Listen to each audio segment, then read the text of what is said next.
Here in the Big Tire Bar and Grill, sometimes it's all about decorating your house or your shop. Today I'm going to show you how I built this. Basically a really cool console or sofa table using leftover Jeep parts and a couple pieces of tubing. I think it turned out great and it cost me less than 500 bucks and 2 days worth of work. Here's how I built it. First step in building this table is the design. Now, I am building this to be used as a very narrow desk to be used on one of my sets for when I'm filming. But the proportions are going to be very similar to what you'd see in a sofa table or console table, a very narrow table that you'd push up against the wall so it doesn't take up a lot of space. So if you wanted to replicate this to just use as a piece of furniture in your house or in your shop, that would be what you would use it for. Now this is the overall design that I'm going to go for. So this entire table revolves around this Jeep grill. So the Jeep grill kind of looks like this. It's going to sit in here like this. Okay, headlight. Now what I'm going to do is I'm going to set the hood on top of the grill and then I'm going to trim it back at a certain distance. It's not going to be very deep. It's going to be just a little bit wider than the butcher block that's going to sit on top. The fenders are going to sit in here like this, okay? And then what we'll end up doing is we'll build an extension that comes off the top of the fender and goes up on both sides like this. That will be what our butcher block sits on top of. That will be the top of the table, right here like that. The legs will then come down underneath, basically sandwiching the fenders. The fenders will bolt to the grill like this. The hood will basically be supported underneath by another support. We'll have a couple legs that go like this, and then a piece that comes across, ties it all together. So the first thing I need to do is determine the length of the hood, trim it to the correct length. That'll give me the length of the fenders. The grill obviously isn't going to change at all, but once I get all this trimmed to the correct length, then we can go ahead and start measuring out for how tall these stanchions need to be, as well as how tall the legs need to be. These hands of mine have got some stories to tell. Seen parts of heaven and a whole lot of hell. Headed west to stake a claim in the ground. I got as far as Cripple Creek that night.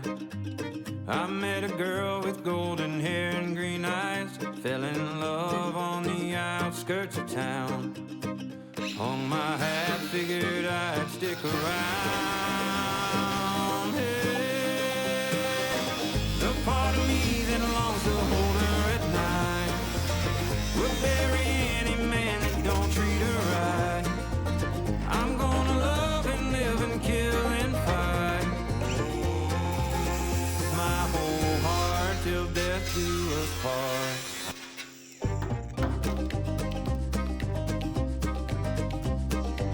There was a man who ran that whole damn town.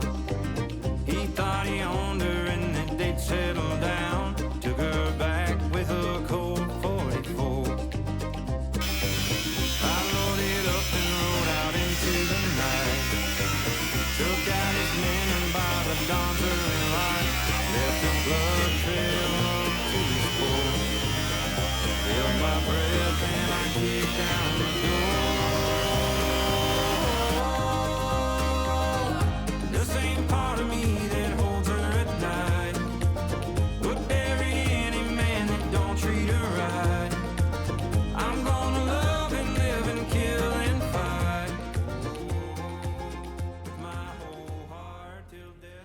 To sandwich the legs between the fenders, I'm cutting out some plates on my fast cut CNC plasma table. Now to give you some specs here, this is 1/8 inch P&O plate. Each plate is 3 by 3 inches and the holes are just over 1/4 inch and they're inset 1/2 inch from either edge with a 1/2 inch radius on all of the corners.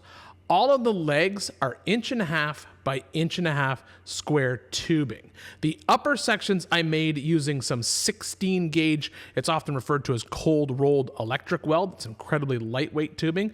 The lower legs I actually made out of 1.5 inch 1/8 inch tubing because I wanted a little extra weight down low. That way the table would be incredibly stable. Whenever you're cutting steel like this and you want them to be exact, sometimes it's best just to match the two pieces of steel on top and underneath each other. That way you know they'll be identical. Then it's simple grinding off all of the slag. And this is probably a step that a lot of people forget about when building something like a piece of furniture. We really need everything to be exact and not move. So I'm fixturing it up on my table, basically locking the plates onto the top and the bottom with a 90-degree square and a clamp on the opposite end. This ensures that the plates don't twist and move while I weld them, making sure everything still stays perpendicular.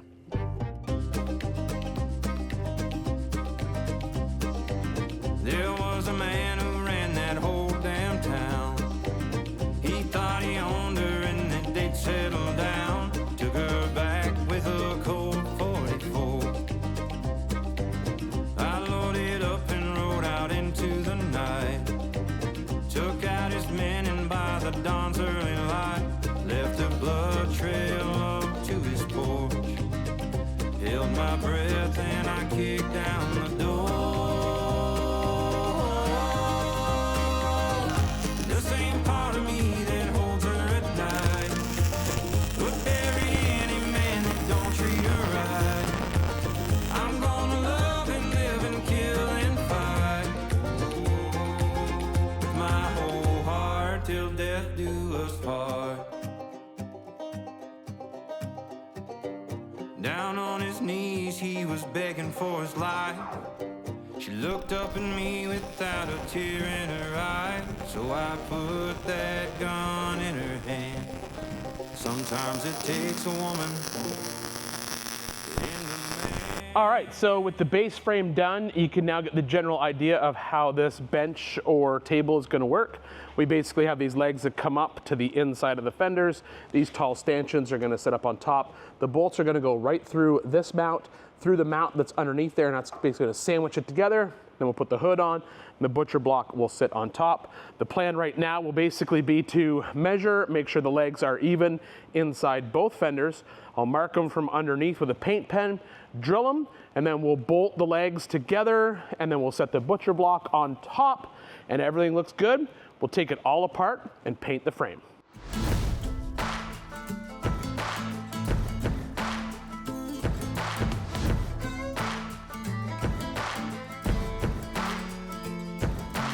We went for each other like a bullet from a gun.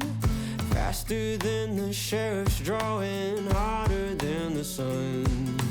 Didn't see it coming lately, I've been on the run. You know you've seen my face before, so let me tell you something. Darling, you fell in love with the famous man. See my pictures posted everywhere across the land. And if you run with me, you got to understand that you're holding on to a dangerous hand. If I want it, would you still want me? 'Cause babe, I want it. There it is, pretty much finished console table. I'm going to trim that butcher block to right at 5 feet. That's going to be the same width as essentially the fenders. I don't have my skill saw here, it's at the house, so I'll have to go get it. But we'll basically trim it right at 5 feet, sand it down, give it a good coat of stain. I'm going to paint all the basically legs and everything a nice Seymour Big Rig black. And then there it is. That is the birth of the Big Tire Garage Bar and Grill Adventure Desk. Would you still want me? 'Cause babe, I want it. Do you still want me? I got a bag of money, honey, and it don't belong to me. Took it from a man that had it. I'm gonna let this paint dry overnight. That way it'll be good and cured when it comes to final assembly. Final assembly was really simple. Just basically dropped the grill and fenders onto the stands, put the upper stanchions into place, and I'm using some stainless button head fasteners to attach it all together.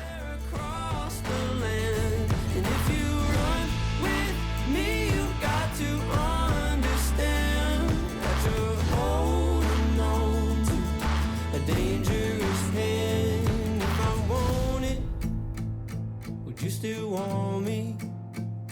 'Cause babe, I want it. Do you still want me? Would you head for the hills if they found me? Would you turn me in for the bounty? Or vultures are circling around? Once I got the butcher block on top, I felt that it just looked too new up against the patina of this Jeep grill and fenders. So I fired up the Rosebud torch just to darken down the grain on this butcher block. Now, all I'm doing here essentially is wood burning this.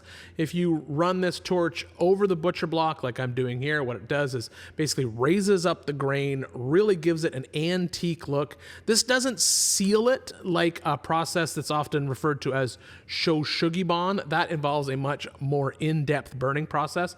This just colors the wood, makes it look a little bit older. I'll still go over this all with a coat of water-based polyurethane to seal it when it's done. With the table basically done, I felt it needed just one more thing, so I whipped up a quick bracket on my plasma table. Now, this bracket is going to be used to hold two LED light bulbs that look like vintage Edison bulbs. They'll bolt into the factory radiator holes, and they'll basically just sandwich two little lamp kits that I bought online. I did have to adjust the wiring on these lamp kits, and I wrapped it in some cloth electrical tape to sort of sell that vintage look. But in the end, I think it really sells the style of the table, given that old school look.